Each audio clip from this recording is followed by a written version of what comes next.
Hey, this is Fred Wesley, and I'm sitting here with my good friend Dave Lawrence. We are spinning the funk for you tonight. Hi, this is Fred Wesley. Oh, that's right, Funky Fred from the James Brown Band. You are enjoying that magical time of day with my good friend Dave Lawrence. Brother Dave, let's have a happy 420. Aloha, it's Dave Lawrence. Hi, how are you? I hope you're doing good today. We've got a very special guest on the line. He is a funk and jazz legend. He's returning to the islands a pair of dates this weekend. Friday on the Big Island, Saturday on Maui. He is known as one of the most important horn players of all time, probably one of the best known sax players. He was a crucial part of the JBs backing James Brown, as well as a member of George Clinton's entourage, performing and recording with Parliament and Funkadelic. He's also memorably collaborated with De La Soul, Jane's Addiction, Dave Matthews Band, Prince, Red Hot Chili Peppers, Keith Richards, Living Colour. We'd be here all day if we were running down all the stars that have wanted his talents. He's also, of course, known for working with his partner in crime for many years in projects, Fred Wesley. It's a huge personal thrill and honor to welcome the great Maceo Parker. Aloha and mahalo, brother Maceo. Hi, man. You make it sound like I'm a little bit important. My man, to me, you've been more than a little important. I used to live in Boston. I used to run around and see you live so many times, brother. So I just can't tell you what a huge personal thrill it is to finally. Well, thank you very much. I'm still excited about doing what I do, man, and it's just really really nice, almost like a dream, lifetime dream. Like it's always easy to reflect back on your beginning, like right out of high school or beginning college and trying to figure out what you're going to do with your life. And I just came to conclusion that I'd like to do exactly what I'm doing today, and so everything is really exciting for me still, from day one right on to now. You always show it too on stage, and since you're here in the islands, and that's really why we're talking, how far back do you go with Hawaii, Maceo? You know what, I think, in fact, I'm sure the first time I came, it had to be with James Brown. And, when you say first, it's just a special kind of a thing. Because then everything else after that is sort of like documented. But first, you just it's a pride in it. And that's one of the reasons why I wanted to travel and perform and play and travel, because it's so easy to read about these places and hear about these places and see things on TV and all of that. Then when you get a chance to visit them and perform and be there live, it's like okay, another step toward getting it done and getting it complete, and having a complete vision, a complete life, or living, or this kind of thing. So it's a lot of pride in doing what I do, and like I said, the very first time I ever came to Hawaii was with James Brown, and that'll always be etched in my mind. What can you remember of that experience of being here with him? Just being excited. It seemed like the weather was a whole lot better then for some reason. And when you say, what do I remember? Because it seemed like the people were walking around with, almost like the beach thing, and with the scantily clad kind of thing and all that, and all the lays and little things around your neck and all that. And just again, it was being excited. It seemed like the more people too around. Maybe we're in the main island or something, but it seems like a lot of cars, a lot of buildings, and a lot of people. Yeah. And here it seems to be kind of laid back, and it seems like I like this better. Yeah, you're in a wonderful spot over there on the Big Island. Talk a little bit about the show that you're doing today for folks. Describe, if you can, because you've been going a long way as a solo artist. You incorporate music from some of the different eras of your career. Describe sort of the show these days. Well, I've seen a lot of shows, and I come up with my own concept, and I each group or each person, each entertainer has his or her own concept of how they think it should be, and so do I. But I like to have a few surprises. I don't like it when maybe the artist can kind of sit there and kind of figure out what you're going to do next, and exactly how you're going to do it. So I got a few surprises, and I also, part of my concept is I want that audience to feel that we've actually prepared for them. You know Mm. what? See, in other words, you can get 6, 7 guys together who are musicians, never played together before, and say, "Hey, man, did you know knock on wood? Oh yeah, I know that. What key you want to do it? Oh, we do it in G. Oh, okay, right, boom." And then you play knock on wood, and then you go from that tune to the next tune, and from that to the next tune, and pretty soon you say good night. You see, a person sitting in the audience can tell that's kind of what's going on. So I sort of polished the ends a little bit so people can, but subconsciously you don't really verbally say, but you appreciate that this is a group that's been together a long time. That's why I say, got little tricks in there that, that shows that you gotta be, have put some thought into it. And like that. Plus, I've been, like you said, with a lot of people, especially James Brown. So I got a lot of my influence from him since I spent so much time with him. I don't be quite as dynamic, as he did, but I do a few little things because his music is my music and all that. But I really do enjoy performing, and I really enjoy playing the saxophone.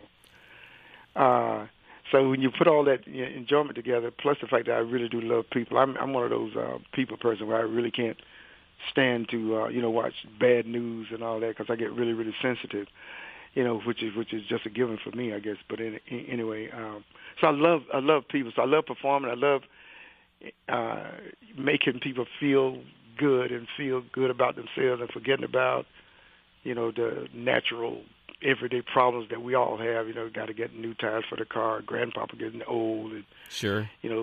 Somebody maybe fail a test or whatever. But little things that can kind of get you down. People can kind of turn their backs on that stuff just for a second and come to where we are, and we play that kind of music where now it's time to get your party on, time to get your groove on, time to get your dance on.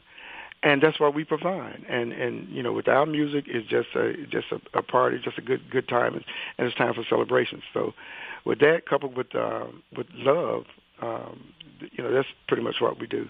Shake everything you got, I believe There is you the go. message, my brother. I got it on the back of my shirt. Is that right? Yeah, because I got a couple Maceo shirts during the times I've gotten to see you in concert. You mentioned something that I was planning on asking you about, the relationship to Mr. Brown. And when I would see you live, I'd always think, man, he moves like James. He has obviously picked up a lot of his stage persona from James. Would you agree? Yeah. Like I said earlier, it's automatic, man. You've been there like a step and a half from him for so many years. You can't help but pick up something. And then I got to a point where I knew somewhere or sometime I was going to be after him. I was going to be the captain of my own ship. And then I started asking myself, why does he repeat tunes? Why does he? How does he know when to? Bring the audience down, do a slow tune, do a ballad, then bring them back up, this kind of thing. And I just studied all this stuff from years and years and years and years. And I got sort of the feel of how he did it, and, which I sort of adopted into my concept. Another thing that I failed to mention earlier when I was talking is that a lot of times the decorum, like the dress thing, I didn't go as far as like uniforms and tuxedos, this kind of thing, but we do wear the suits or maybe the shirts and ties, or horn players wear the suits. I just think the audience subconsciously feel okay, they prepared for us. It's not like people just came from the basketball court and we're playing basketball and say, oh yeah, we got a gig and in 15 minutes. Oh, okay. Then you run down and get your instrument and run on the stage. You see, Yep. But at the same time, I'm saying if somebody else feel like that's the way they want to do it, that's fine. I love it for somebody else.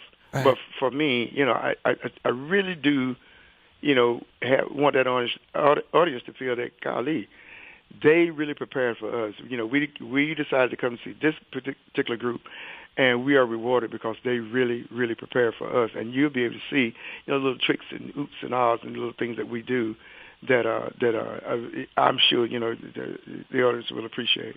And I guess, by way of what you're saying, that's some of what you would credit for the many lessons, the volume, the encyclopedia of lessons, I guess, that you picked up from James. What are some of the other lessons about, you mentioned it, about the organization of the band, the organization of the set. What are some of the other key ingredients that you find yourself using every day that you can draw a direct link back to having learned from your time with Mr. Brown? Something funky, as long as it's funky.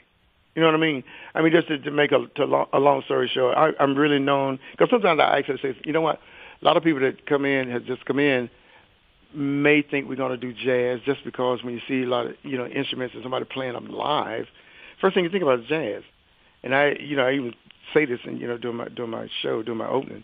And then I may even say, okay, now let me tell you the difference in jazz and what we do. And then I say, now we're gonna play something that we do not play, and it's a sort of a little jazz, a little up-tempo jazz thing that I do, Set and Doll, I believe it is. Yeah. And then we go right into the funky thing, and then again the funky side is almost like the New Orleans thing, just those guys that play outside. Once you see those guys and their little beat and stuff. They say, you're in a parade. You got your dance on, and you're in a parade. You're just doing exactly what they do. This is how we sort of carry our thing. Once we get it cranking and get it going, before you know it, even if you're in an auditorium where you're sitting, before you know it, somebody's standing. Yep. And then it's like a domino effect. Next thing you know, just the whole thing is it's a party. And then for some odd reason, if we don't have the whole thing, then we can kind of go back to, the get up, get on up, get up, get on up, because that's, still part of the James Brown. And I can just throw, any of that James Brown stuff in anytime I feel like it, feel like I want to. And then I might even slow it down with a ballad or two just to sort of break the monotony a little bit of everything funky. Then you got to, boom, which, like I said, I could sort of learn that from Mr. Brown. Right. Then I discovered, as an added kind of a thing, I discovered I could sing a little bit, especially when I'm hoarse like I am now, a little bit like Ray Charles. So I throw either Georgia or You Don't Know Me in there, and people kind of like that. And that is part of the surprise thing now that I was saying. Goodness gracious, that's kind of crazy. Then I got, I might do like a little flute thing, which is if you have somebody in that audience who remembers, gonna have a funky good time, with a flute solo at the end. Right. So I kind of, they kind of throw that in there. Say, yeah, I remember that. Oh, yeah. Hey, Maceo, man, what can I say? That's the great thing is, and as Maceo talked, I'm remembering at least one particular show where I remember you were at this Scullers Jazz Club in Boston, and you with Fred, and there was this woman in the crowd, and you just pulled her out of the crowd, and she sang this incredible Marvin Gaye, like maybe a medley or just one tune or something. It might have been Let's Get It On, but yeah, you seize on opportunities throughout the set, and that brings me to the other pillar of music that you've been a part of, and that is George Clinton. How did the George Clinton opportunity arise? Well, again, I was lucky. I was lucky in that the slot that I filled when I got hired by James Brown, because of me and my brother. But anyway, when I got to a point where he was calling me on my name to introduce the sax solos, then that became like monumental, man. That was like a brand, like a brand you put on the cattle or something like that. That funky music or funky James Brown music. And then, okay, here's Maceo, come on, brother, whatever you're going to say. And then, boom, then I'm playing. So I learned as the years went on and on and on that all over the world, somebody's imitating James Brown. Maybe not so much now like as one time, but all over the world, I could do the James Brown dance. And then once they, somebody in somebody's family can dance like James Brown, or they think they can anyway. And once they do that, the same somebody, then he has to have a Maceo. Maybe Fred too. but at least a Maceo. And and that's really what sort of launched my career and my stamina. People, and all groups or some groups or most groups are getting in that studio and they're trying some new stuff. And then every now and then, you know what? Man, that sounds kind of like that. That's funky. That sounds kind of like that James Brown stuff. Right. That sounds like Maceo. Guy, what's his name? Yeah, wonder if we can get Maceo to come in here and do a couple of little hits and licks or whatever on this particular groove. So that used to happen a long, long time ago, a lot. And so that's, when people, say, golly, wonder, and that's how I can, kind of, I can be here, I can be there, I can be there and here and there. I met Michael Jackson in Vegas when I was there with Prince, and right at the end of the show. In fact, it was during the basketball, what do you call it, Hall of Fame game? No, what is it? Finals championships? No. What is the other thing called? The like pro like a pro ball. Where they have the dunk contest and all that stuff. What is it called? Like kind of like the Pro Bowl for football, like we're all the All-Star game. All-Star. That's it. That's it. And everybody was saying Michael. And I'm thinking, every time I hear Michael, I'm thinking Michael Jordan. Since it's basketball, right? But people were saying Michael, and they was talking about Michael Jackson. Big MJ. I had met Chris Tucker somewhere earlier, maybe in New York, somewhere. And he and Michael Jackson were together, and they about to leave, and somehow Chris happened to turn around and he saw me, and I could see from a distance when he mouthed the word, "Ooh, there's Maceo." And then when he did, Michael Jackson turned around, came back to me to say hi. First time I ever met him, first and only time I ever met him. And then we talked for a little while, and then he left. And then the rest of the band at that time, he was working with Prince, just, kind of hover around me and start giving me kudos. I don't believe it, man. Michael Jackson just came back. But I said that to say this.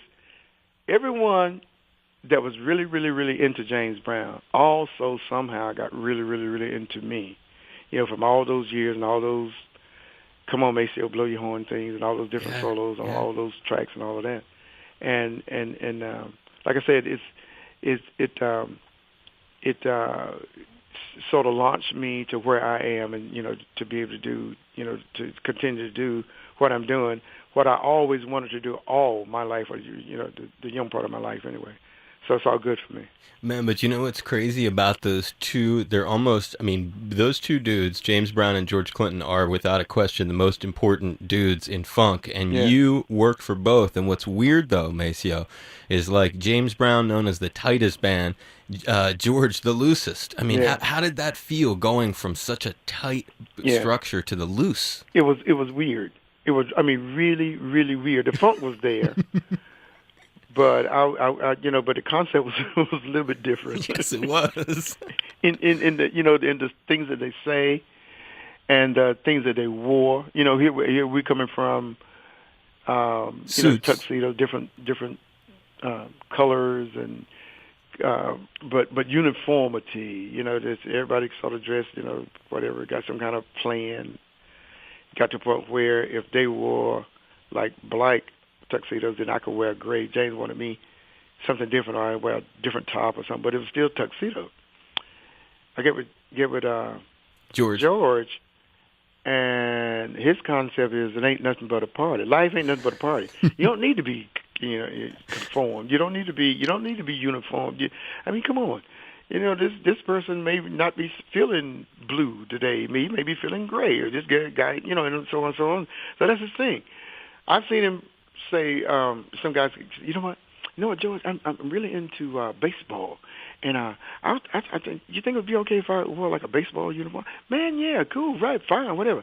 Another guy said, I'm in country and western, or I'm in the shoot 'em ups, and I like the cowboy Indian thing, and I think about like a headdress, or I want to be custom, or hey man, whatever you want to be. Another guy, you know what? I'm not, my feet are not feeling it right now for shoes. What about if I just didn't wear any shoes at all? Man, I'm telling you, that's fine. Just no shoes, however, what color. You know, some guys into swimming, another guy into railroading. You want to be a train engineer, whatever you want to do, whatever you feel is cool with me. Life ain't nothing but a party. Ain't got time for all this headache about, you got to have, everybody got on blue, everybody got on the same color. No.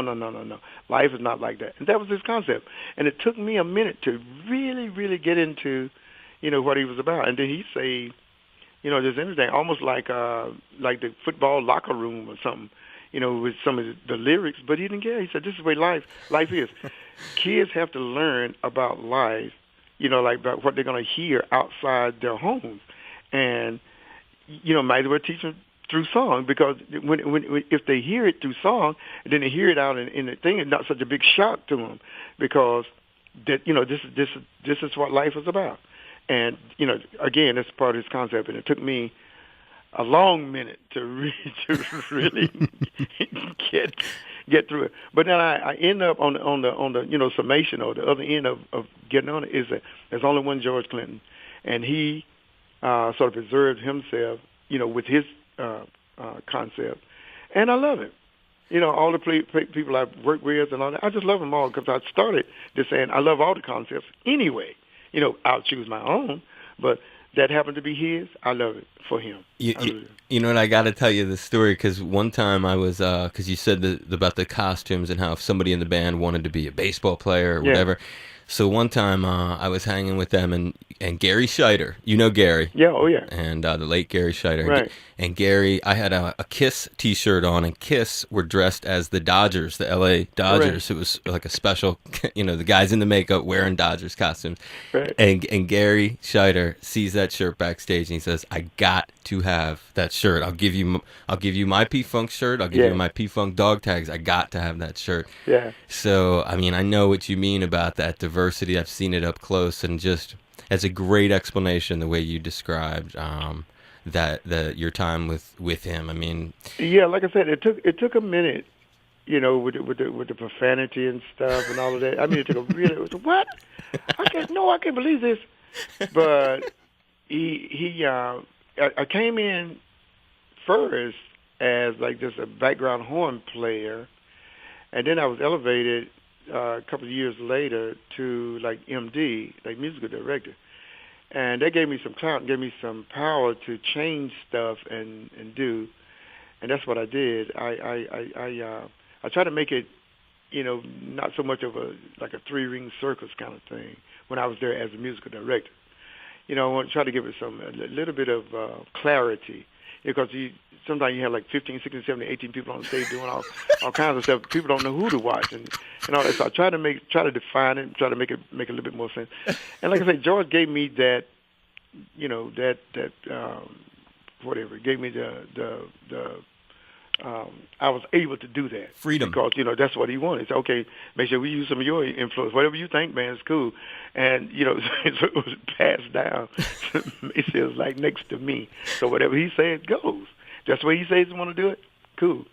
And another thing that came to mind about George, George get kind of excited sometimes. And he'd go past the time that we're supposed to be finished. And a lot of times back then, when you go past the thing, if you're in a union place where, the light guy and the microphone guys, the sound technician guys, or the building itself, they got to go like extra money, blah blah blah. Sometimes it could be $10,000-$15,000 extra for like 5 minutes over kind of thing. So they would come tell me and say, okay, now you gotta be stopped by a certain time. You gotta be finished by a certain time. So okay, then I get to him. I said, now Jordan, listen, you gotta be finished by a certain time. Blah blah. Now if you don't, then blah blah blah blah. Now I paint the thing you're doing. Now I leave it in his court. Leave the ball in his court. You do like you want to do, but at least you know what you're doing. And sometimes I point to to my watch, or something like that. Let her know what time. Did he feel like he want to go past? Fine, that's all right. But if he says, okay, don't let me go, if I get excited, don't let me go past the thing. So that's what I would do. I give a they be doing Atomic Dog or something. They really used to get excited doing Atomic Dog. and pulling people off from the audience and dancing with them all kinds of ways and stuff. And I'm checking out my time. Keeping an eye on the we clock. got 2 more minutes. I would give the bass player a signal, some kind of little signal I had, and the drummer, bass player, drummer, they go right out of George still out there doing the fast line or whatever they're doing. And then boom, and next thing you know, right out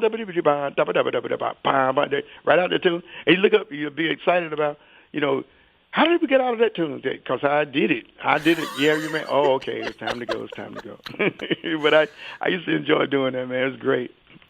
Man, I just got to tell you, I could talk to you all day. I got to give you a huge hug. I got to give you a big high five. I meant it when I said it, dude. It's a huge personal thrill. I've seen you many, many, many, many times. I got a lot of records of yours and a lot of bootlegs. Right. And you mean a lot to a lot of people. I know you hear it all the time, but just from me to you, on behalf of so many people, we really, really appreciate all you've done all these years, Maceo. You're the man. It's a pleasure, man. Like I said, it's like a dream come true.